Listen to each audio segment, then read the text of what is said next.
Stepney's visit to the Fat Controller's Railway was coming to an end. "We shall miss you," said the Fat Controller. Then he turned his attention to all the other engines. "My railway is very busy and I am pleased with you, but you need help. A diesel is all that's available. Please do your best to avoid any disturbances." "What does that mean?" whispered Duck. "That means this diesel is difficult," snapped James. And he was. The diesel surveyed the shed. "Not bad, I've seen worse. At least you're all clean," he sneered. The engines glared. "It's not your fault, but your controller should scrap you and get engines like me.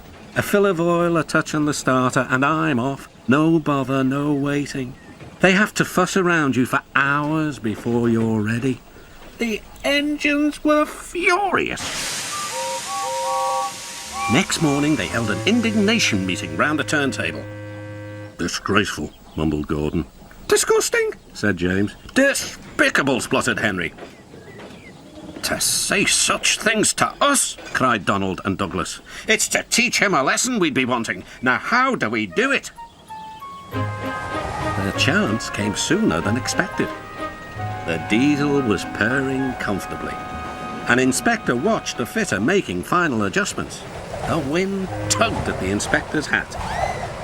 The diesel was ready. "Look at me, Duck and Stepney. Now I'll show you something."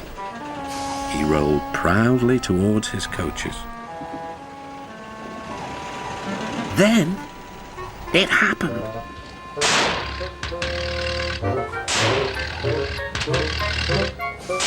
Shaking and spluttering, the diesel stopped. Meanwhile, the inspector was looking for his hat. The diesel seethed with fury as Duck and Stepney pushed him back to the shed. "My hat!" exclaimed the inspector. "You've sucked it through your air intake." "Bother your hat," said the Fat Controller. "The heavy train's due out. You'll have to take it, Duck. Stepney, will you help, please?" "Thank you, sir," cried Stepney. "I'd like a good long run on my last day." The engines were soon ready. "Gordon will take over from halfway, so get the train there. Good luck." "Don't worry," smiled Stepney. "We'll get there and be early too." The cavalcade moved carefully over the rails and out to the open line. "Now for a sprint," puffed Stepney. "I'm ready when you are," replied Duck. Soon they were whizzing through Edward Station. And next, they charged at Gordon's Hill beyond.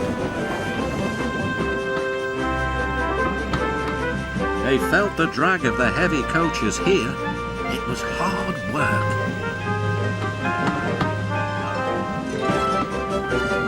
At last, they were running smoothly along the line towards the big station.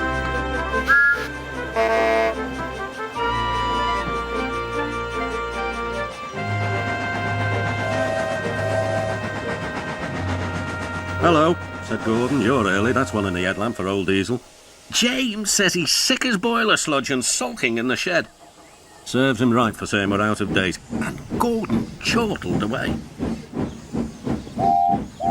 Next day, everyone came to say goodbye to Stepney.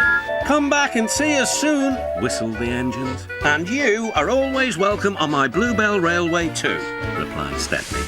Then he puffed away. And what about Diesel?